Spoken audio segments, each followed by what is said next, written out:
George Sachs. I was president of the Toronto Postcard Club for many years. This club actually started in 1977, for almost 10 years. I'm now past president. And this show has been in business, I guess, since the early or late 80s. And it had many different venues. This is the biggest venue we've ever had, and it's the one we like the most. There are lots of dealers here from all over Canada and some from the U.S. Postcard collectors all collect different postcards, all different places that they collect them from. They may collect them from Europe, they may collect English postcards. Most of these people probably collect Canada as their main postcard collection. They may collect a small town, or they may collect parts of big cities like Toronto. There are very many collectors who collect the small towns in northern Ontario, and there are lots of postcards. Postcards here were started, were the type that we collect started about the 1900s, early 1900s, and went on from there. And most of these collectors like those early cards, pre-First World War. Okay, they're very interesting. They were done both as photographic cards and as colorized cards. In order for the photographers then to colorize the cards, they had to send big glass plates back to Europe, and they were done either in Germany or Belgium. Okay, so very, very interesting. So some people only collect the photographic cards, they're the most expensive, but most of us collect just cards of things that we like. So for instance, I will collect an area around Georgia Bay and the small towns around Georgia Bay. They were all logging towns before 1933, which was a long time ago. So the dealers here sell those cards. They have lots of them. Some of the dealers have very many of one area, some have another area. So we have to look through it, and that's what's happening here. Now, there are other people that collect the cards, and not only postcard collectors, stamp collectors will come in and collect them from the address side of the card because they want to see the stamp, they want to see the postmark, and so on. So a number of the people in here are stamp collectors. Not so much the dealers, but the people that come in to look. The show here today probably has about approximately 200 people that come in and out. So it's a very good show. We used to have 2 shows a year, now we just have one. This one. And we have collectors from all over Canada that come, and all over Ontario that come to the show. There's some other shows, but they're much smaller. They're in different locations. So, would you like to go around and see some of the people? Yes. Shall we go? Yes. Okay, you'll walk with me. Good. Thank you. Yes.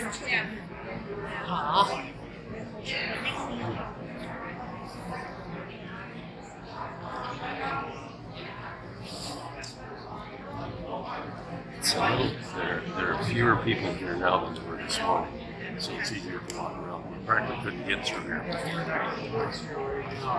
I'm going to take you to a gentleman that publishes books on postcards, and he's probably the most prolific postcard.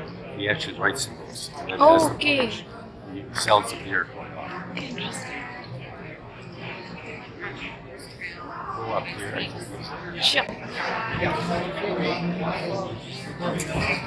So do you collect that guy? Some people are very prolific. I know some of the people that are like it.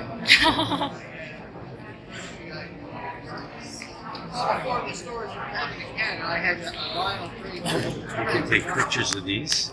Okay. Mike? Oh, hello there. Oh, you're trying to take me. I'm probably covered mayonnaise. That's all. He provides some humor. Interesting. Yeah, Mike has written most of these books actually. There might be one that he hasn't written, but he's written all the rest of them. So these are helping the collectors. He did a really good job on it. The first book he wrote was on patriotic cards, and he doesn't have it here. Oh, they're sold out. No, they're sold out. Yeah, they probably sell more than he sold them for on eBay now. Originally. So you just take a look at it Yeah. if you want. Yeah, they're all full color, and they're all the postcards by every one of these publishers. As much as I can catalog in about a year, because there's no records for any of these things, so we really don't know how many of these publishers produced. They're all in the period roughly between 1900 and the First World War, 1914. Some extended a little longer, like this gentleman here was pumping out cards right into the 1950s, which is unusual. But this poor publisher, even though I've got 1910 as his end date, he was bankrupt by 1908. The reason I added 2 years. All his cards were sold in a bankruptcy sale in Toronto in May '08 by all these other publishers. So his cards are still in circulation for another couple of years. As I said, they're all virtually a work in progress because you never know when you're going to. And that's why the hobby is very popular. It never ends. You don't know where the end point is, so it keeps you going. And the surprises you get in this hobby with what's available is staggering. And of course, we're all a little bit geeky, we collectors. Yeah, we are. We're a bit crazy. We're a little bit geeky. Definitely a bit crazy. I have postcards by subject. Now, I'll be honest, these are usually leftovers from my own collection. What I do is put them here at very low prices, $1 and $2 basically. But it's really, I call them my bait boxes. It's really to lure people to my table so I can sell them a book. I'll have to come back. $1 and $2 on. Yeah, come back. most of them are $1 and Just show $2. one or two like this. Yeah. These are fairly new cards, okay? Yeah, those are. What's the subject? They're far behind. What's this? Atlantic. Yeah, these are called 10. chromes. They're relatively modern. That's why they're $1. Okay. I don't usually collect those. I collect things like this. Yes, that's Older yes. cards. Mm. Okay. Can Mm. you see that? Yes. Okay, and then this one. Picture. This Yeah, one's I an know older last card year too. you didn't This get one it. here. It's an older You should. card. Oh, Lake Superior. Yes. Okay, Yes. yeah, and this one is a That's a good colorized deal for one. $20 Of, because it's only a year old. what is it? The Peace Tower in Ottawa. That's only 20. That's an old Yeah, one. Very it's only a year old. There's another one that's quite old. See Mm. that one? Mm. It's got the old snowshoes. I still have those. And here's another one. This one. This one is 1904. Mm. Okay, so that's quite an old one. Yes. It usually has a stamp and everything on the back. Would you like to see some more, or is that good enough? No, I want to really show more. You want more? Yes.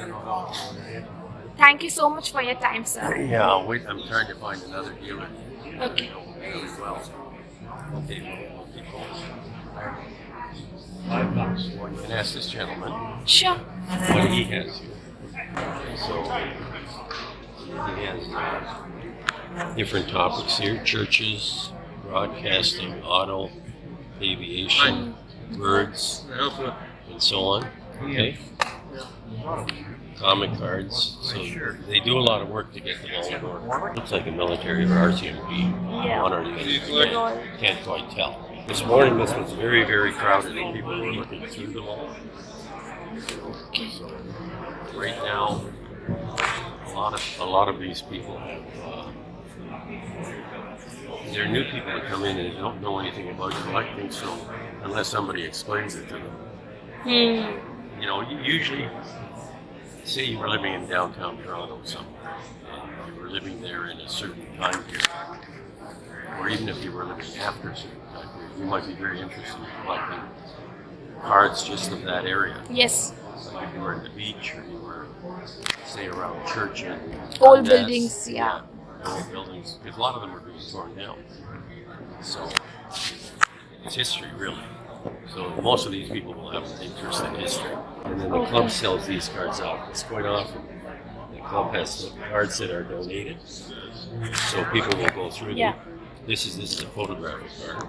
Mm. Okay, and I can't read it.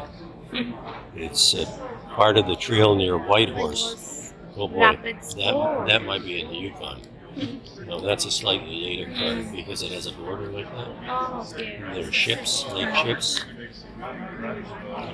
Just had one. You know, it's so I think that See, these are big lake ships.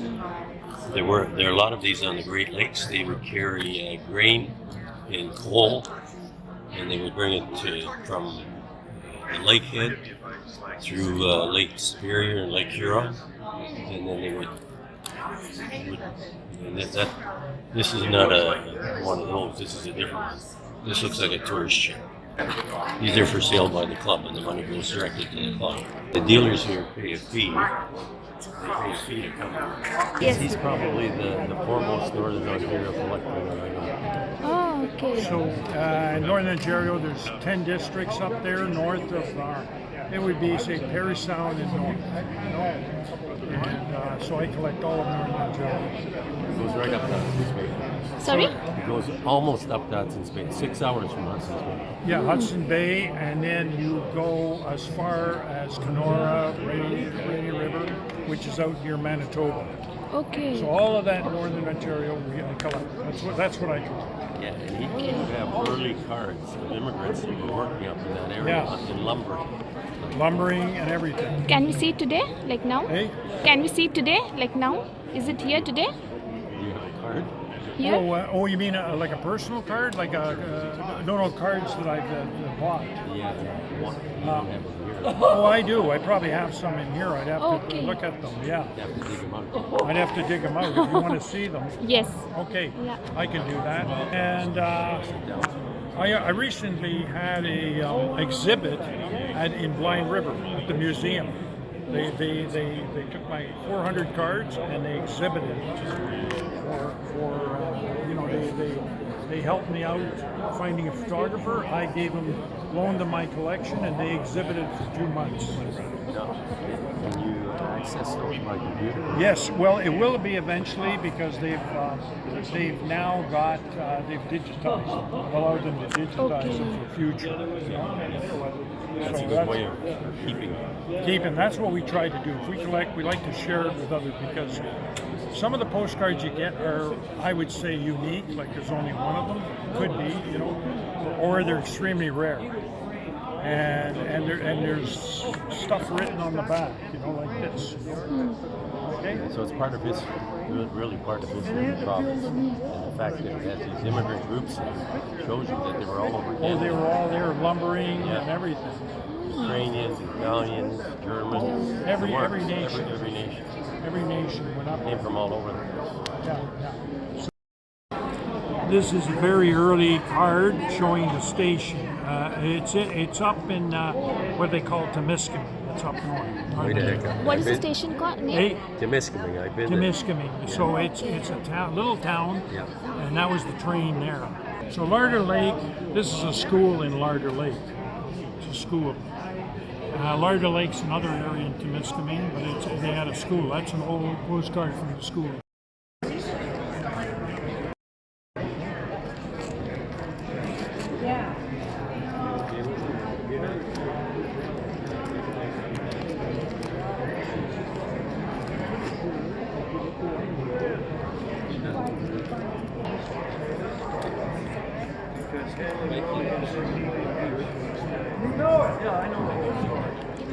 I know. Sorry, I wrote it up. We skimmed off.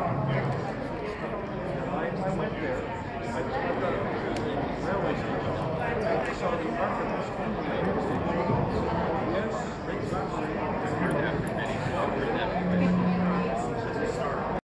Yes. Scares Okay. Okay. And what it said on the back, and this is in my hometown of Cochrane, Ontario, Okay. which is far. And it says, as it was August the 6th, 1910. August the 6th, 1910. Well, on August 22nd, that all burnt down. The whole town burnt down. So, yeah, see it. So that burnt down. So that's a very like a very scarce card. And it's probably what I would say is unique, maybe the only one around. I've never seen it before. So that's it. And the history. We love to find stuff, discover stuff, and then relate the history. And a lot of the history is written on the back of the card. They were mailed to people. And that's where we find a lot of the information. Because a lot of history has been gone because places burned, records burned, everything. So sometimes postcards are one of the few places you can find this information. So it's good. Okay? Well, my name is Jerry Danileko, and I mean, I've always liked postcards, so I always had a few, but I started really getting into it because back in the 1990s, a friend of mine and I were doing some photographic expeditions of ghost towns, and I was finding out that, gee, I can actually find pictures of my ghost towns and postcards, because a lot of them were abandoned industrial sites. So just one thing just led to another. I do have a background in visual arts, so one thing kind of led to another, and it just really, I guess, took off from there. So ghost towns eventually changed into railway villages and railway stations. So I collect railway stations, and I've always enjoyed collecting different types of businesses as they change throughout the times. So, for example, I've got a little collection of Niagara Falls images where, one place started out as a camp. It was a camp in the 1920s. I don't know what that meant, but it was a camp. And then it became cabins, and that was in the 1930s. And then it gradually changed into a motel, and then it became a hotel. And I don't know what it is now because they changed all the street names in Niagara Falls, so I can't trace what happened to it. It's probably long gone. But just to get samples from all those different periods of time is something that I find very interesting. Yes, madam. Like this, which are, they're hand colored and whatnot, they still originate from photos, from photographs. So even though sometimes they've been altered, it at least gives you a sense of what the building looked like and what was there. When What the was photo there? taken. Yeah.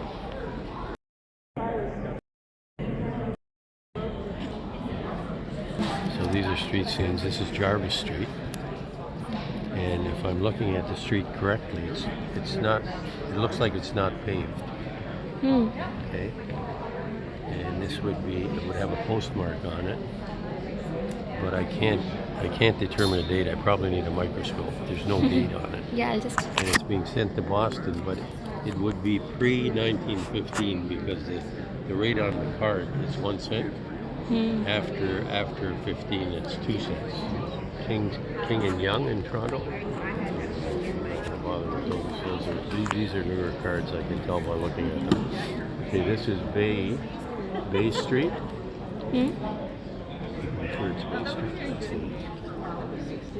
Oh, yeah, this is Bay Street, and you can see City Hall there. And quite often, because they colorize these, they wouldn't get the color of City Hall right. They've got it in this color, but it's actually a redder stone. There's another scene of King Street. My friend Kat. Okay, can I see it?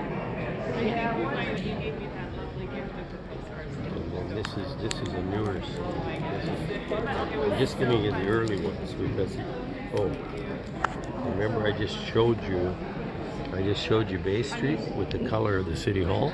It was the wrong color. So this is really more like the color. If you're Young and King Street, look at the number of people. Church Street looking south. This would be around 54. Oh, Toronto Street subway. Subway, but the subway wasn't built until 1954. So you This is can see interesting. that. Street. Private postcard.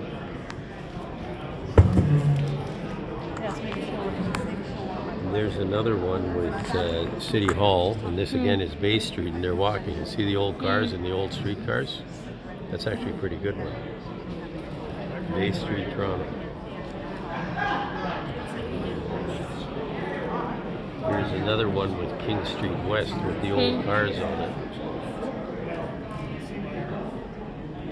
Yeah. Okay, so there are quite a few of these around, just like now. And this one is Jarvis Street, I think.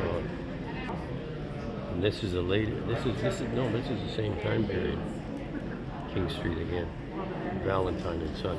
Valentine was a publisher. If you look at the back.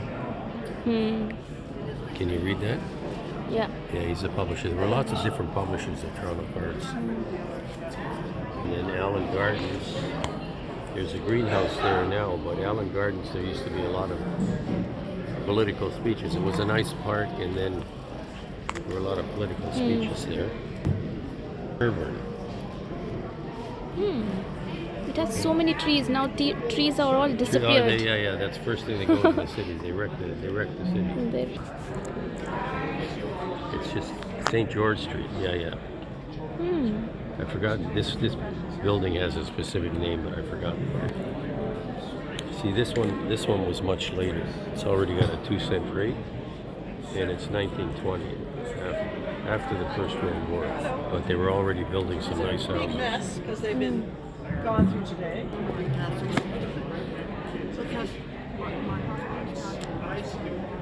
No, this is an advertising card for the club, for this club.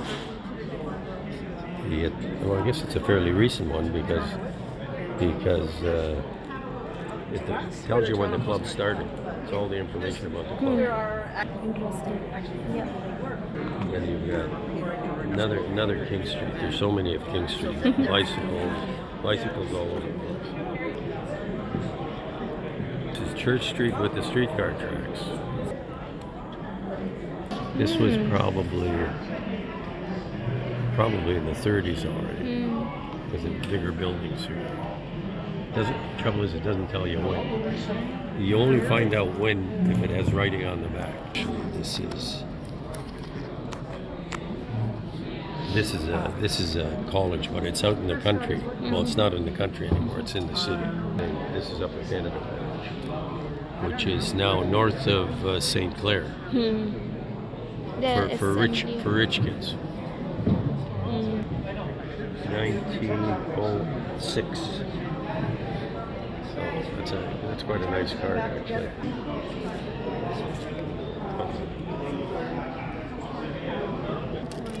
The same way. Yonge Street. And this is part of U of T now. It's a bookstore. But it was, I'm not sure if that was a Carnegie Library or not.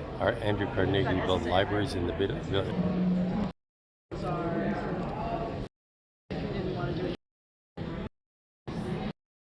When these guys go through them for hours, the Toronto Robo. So this would be considered a. We should hire her to be our for the show next time round. for our digital presence. Yeah, that too. Do you have a card? The fellow we went over to, Mike, it has all those books. One of the first books he wrote was on patriotic cards. Now the only way to get it now, I think, is to buy it off eBay. Okay. And it used to be $50, say, probably over $100. Thank you so much for your time. Yes, thank you so much for your time, sir. No, you got some colored. Is it a puzzle? It's a puzzle.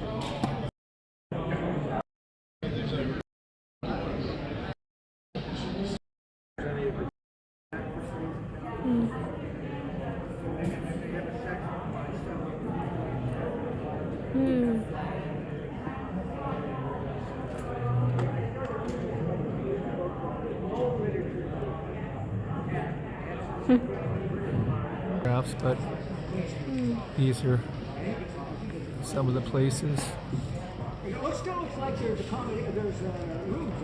Yeah. Hanlon's Point, Royal Bank. Lots of money in there. Oh, look at that one. It's the Flying Corps. That's a military one, basically. Hey, King and Yonge Street. Huh?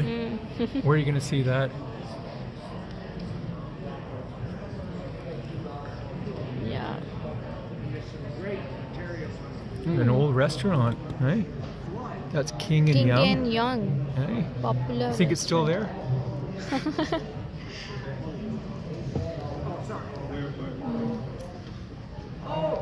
Nice. There you go.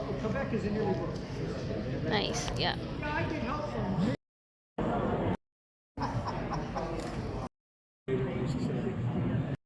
Thank you very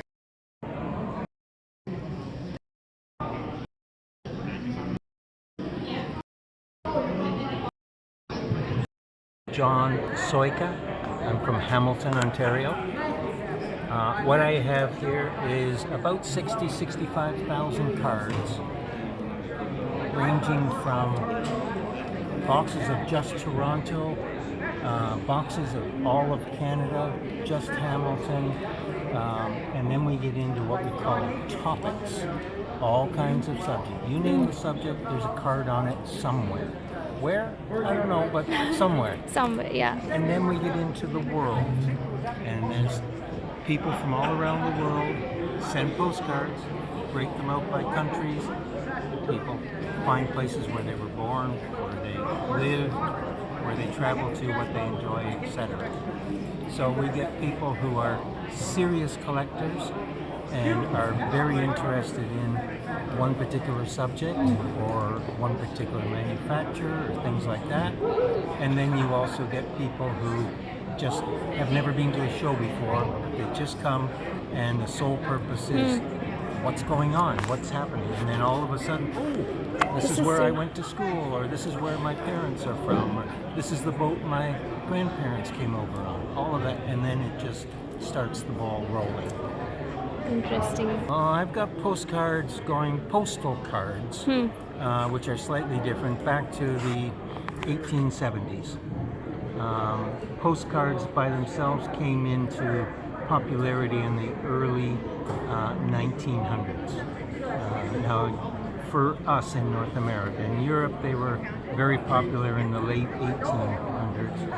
But there's what's called a postal card. It doesn't have a picture on it. It was just a piece of paper that you could mail and put a short message on, and it was half the price of an envelope. So people preferred that. The very first one was proposed in Germany, but the government said, no, we don't like the idea. Who's going to want, you don't send something and then have the postman read the message, so that's terrible. And a year later in Austria, somebody said, that's a good idea. And they did it, and they sold millions of them. And within a year, they were selling billions of them. So in the late 1800s, the early 1900s, this was the internet of the day. This was how you got a message to somebody quickly. So I lived in England for 10 years, 2 mail deliveries a day.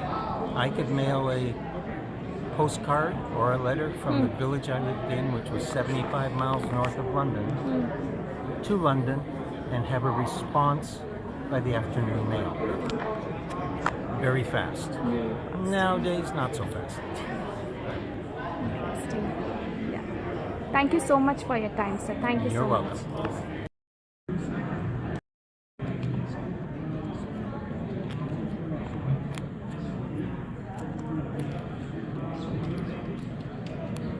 My name is Frank Hoyles. I'm from Blenheim, Ontario, and I've been a dealer in postcards and stamps and postal history for 34 years. Over that time, I've accumulated a lot of things. And here at the show, we have approximately 205 boxes of postcards, each one of which would have 500 to 800 in them. So there's a lot of cards here. We take great pride in trying to have as good a stuff as we can, priced as fairly as we can for our customers. That's a mission, and that's a promise too. So that's in a nutshell what we do here. And the postcards range in age from about maybe a little earlier than 1900, but 1900-ish here up through maybe the 1960s. But the vast majority of them would be from 1905 to 1920 or thereabouts. See, these are cheapies. Do you want an expensive thing? Yeah.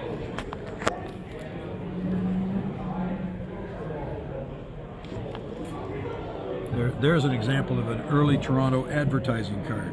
And there's another one. Shoes, Toronto shoes. An early Toronto street scene. A Toronto store. an early Toronto Globe postcard from what became the Globe and Mail for Purity Flour out of Toronto. So those are some early Toronto things that are a little bit nicer, a little bit more special than the average card. The axe.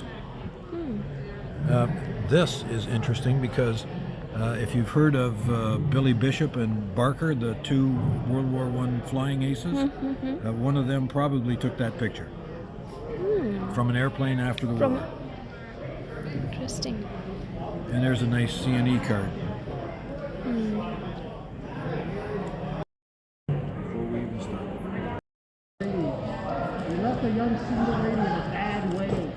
Hi, I'm Virginia Workman. My dad, Ron Workman, runs this postcard business, Niagara Postcards. So he has quite a big collection that's been collected over the years since I think the mid-90s.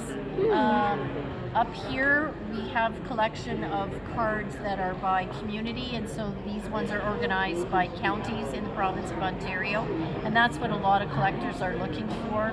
So either that they're from a particular town or their family's from a particular town, and so they're looking for that. And then we go down here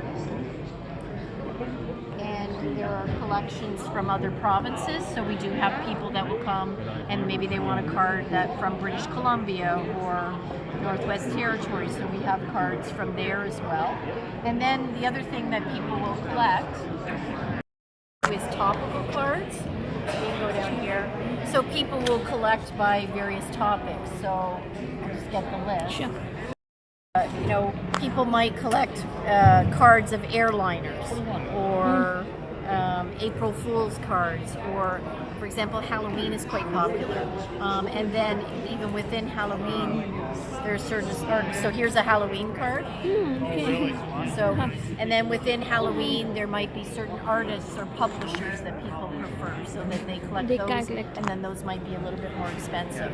So Christmas is something people collect, and then you get things that are very eclectic. So, for example, people collect asylums or hospitals or cemeteries as well, in terms of by various topics. So we have about 30 different boxes here there's probably about 100 different topics of things that people collect.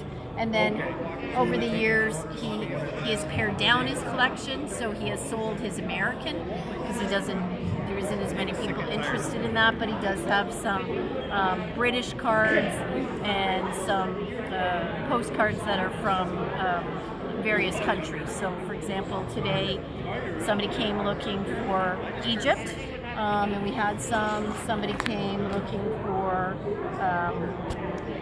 Hawaii. I think there were some Hawaii cards. Somebody had some China cards, so they would have been cards mailed to Canada from China.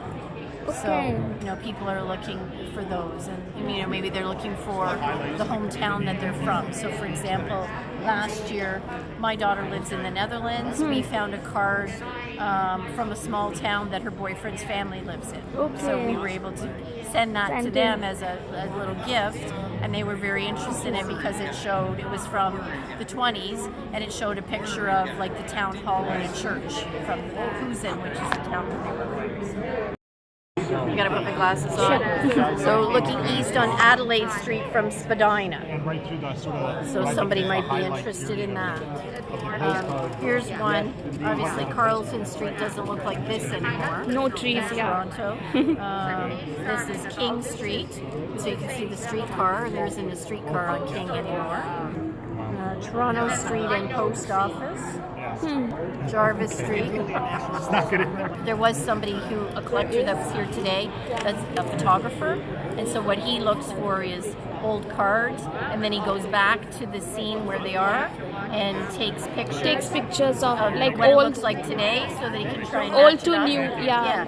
And he said so sometimes it might take him like 200 shots to line it up because he's trying to get a shot today that shows people on it, or if there was a streetcar to try and line it up. So it's all different reasons why people collect, right? So my dad, he said probably the oldest card he has is 1898. Yeah.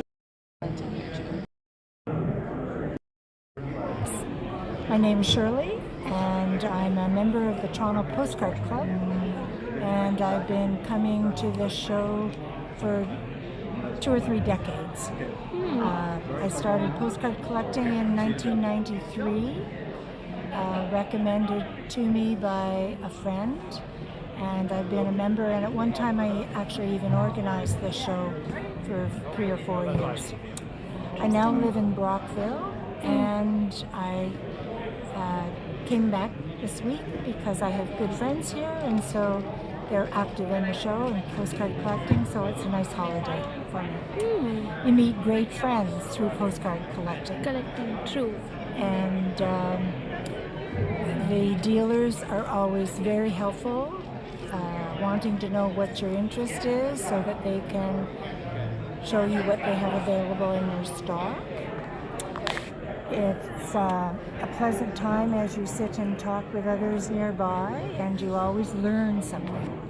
Postcard collectors are very much history buffs and want to know more about the card, want to know more about who produced the card, want to know more about the scenery or the picture that's on the card, want to know about the postal history. So there's lots of history to learn as a postcard collector. And it's just a wonderful hobby if you want to distance yourself from everyday life. So I highly recommend it for people. Nice. Yes, I collect postcards of hospitals in Ontario. So I have pages listed of the cards I have, as well as an acknowledgement in red around cards that I know exist, but I don't have them. So I'm searching today for all the ones in red, which are probably 20 or 30 cards. 30 cards, okay. And how do you get this record? Like, you know it's available right now. Like, does the city helps you, or like you have your own... Well, I made this list from a variety of sources. I have a nursing background. And I got interested in Red Cross because it's a symbol of nursing. And I learned, of course, that there were a number of Red Cross hospitals established in the province of Ontario, especially in the northern part, to support smaller communities in Ontario. And so I started looking for Red Cross historical material, and I found listings with maps of where they had established Red Cross hospitals. So I just added them to my list. That's very interesting, actually. Yeah. So that's the main reason I've come. I also collect ephemera, like paper material, from the Hospital for Sick Children, because I worked there when I was here as a nurse before I retired. And today I found a lovely treasure of a former patient in the hospital who had passed away, and her family had developed this little card with her picture on it and an acknowledgement of her. So very wonderful to find. Wonderful to find. Yeah. Nice. Thank you so much for your time, madam. You're very welcome.